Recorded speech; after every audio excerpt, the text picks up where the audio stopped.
Local churches resemble individuals in some ways. They are conceived, they are born, they mature, and they leave a lasting legacy on all who come to know her.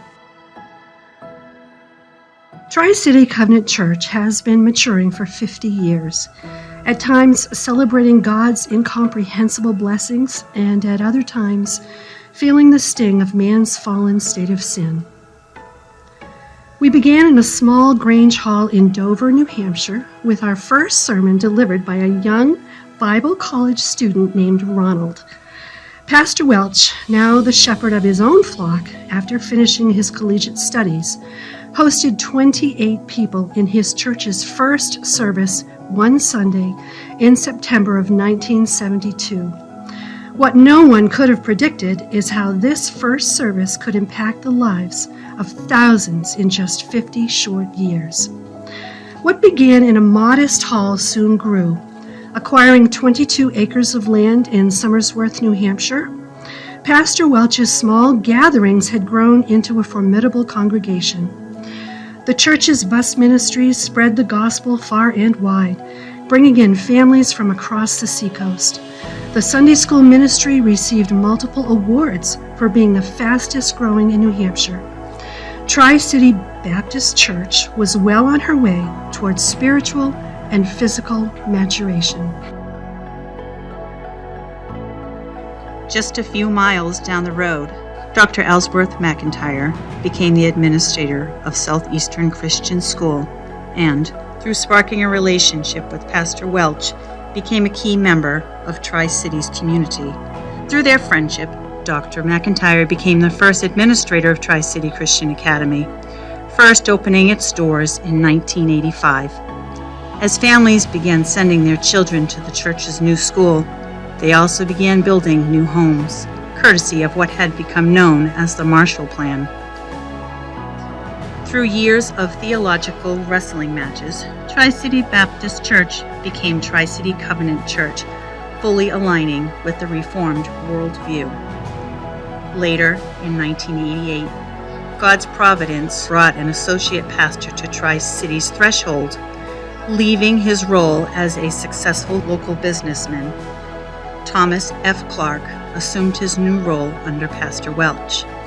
As Pastor Clark stumbled his way through his own maturation process, Pastor Welch was called home in September of 1989, 17 years after his first sermon in that Grange Hall in Dover. The elder board would soon install Pastor Clark as the church's pastor. What followed over the next 30 years was nothing short of divine providence. Tri-City Covenant Church's congregation continued to grow. Generations of families sat in her pews every Sunday. They gave countless weekends to the missions of the church, flattening the woodlands behind the church campus to open what is now known as Niber Field. In 2007, with enrollment continuing to expand, the property that introduced Pastor Welch to Dr. McIntyre just a few years prior, Southeastern Christian, was purchased, soon becoming the home of Tri-City's lower school students. Everything seemed to be going well. That was until, in a sudden blow to the church, school, and all who were affiliated with her, Pastor Clark was diagnosed with cancer. What followed the next 2 years was confusing, heartbreaking, and left many in the church wondering, what now? But in his final sermon to his flock on October 12, 2014, Pastor Clark didn't mince words about what he thought of his 2-year struggle. But one thing I'm assured of is the trip that he's taking on me that he began a long time ago is going to be better at the end than it was at the beginning. This last 2 years have been the best 2 years of my life. Been the best 2 years of my marriage. I've never enjoyed the romance and the love and the time with my wife the way I've enjoyed these last 2 years. I wouldn't trade that for anything. I would not trade these last 2 years with my children. Things have happened in my home I only dreamed of as a father these last 2 years. And I'm excited about them and I'm very happy about them.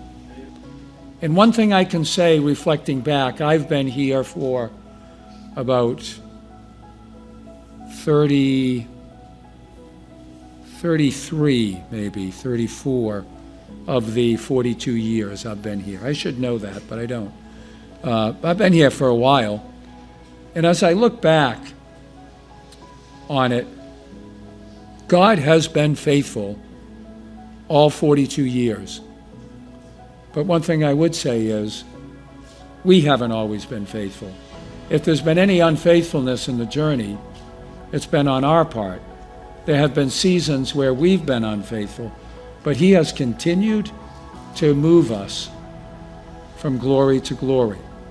And sometimes He had to transfer people out so that we could make the next step of glory.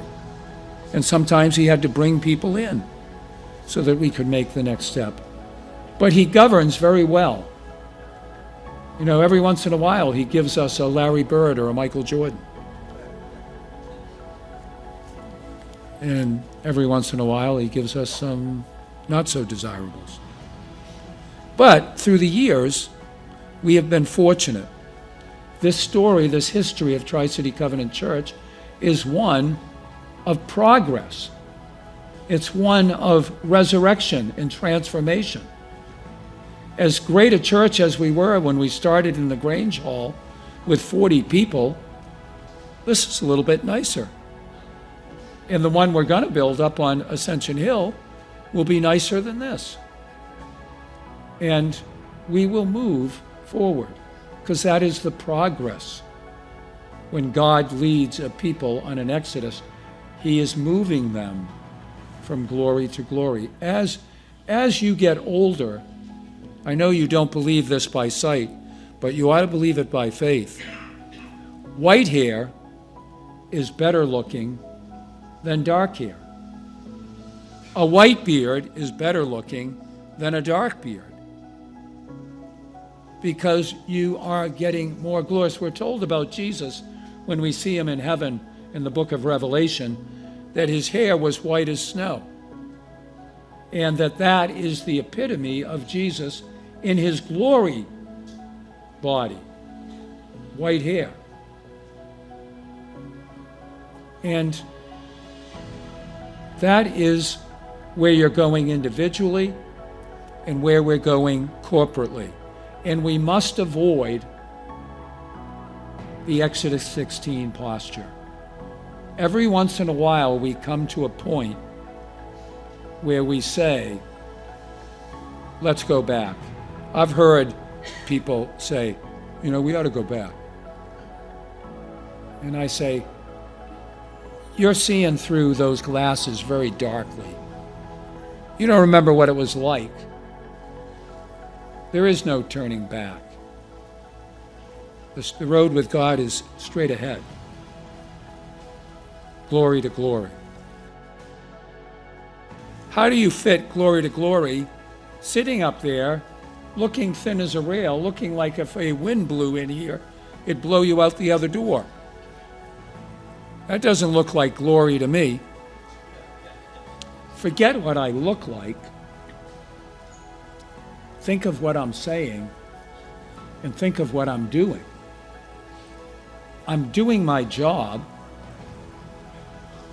I'm preaching, which is what God designed me to do, and I'm doing it in the most frail condition of probably any minister in New Hampshire this morning, though there might be someone in worse shape than me, but I don't know if there is. But I'm still able to do it, and to me, that's glorious. We've been on the journey, and oh, has it been glorious. It has. And it will be even more so in the future.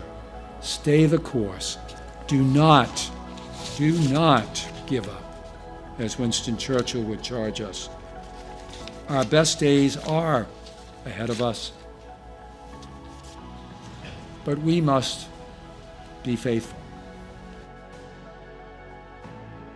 As we go forward into the next 50 years, let us remember that our church has never been about our sermons or our trumpets or even our theology. What has carried our church through the ups and downs of the last 50 years has undoubtedly been God Himself. Our love for one another, through good times and bad, has sustained us through the last 50 years. And it's those same things that will carry us through the next 50.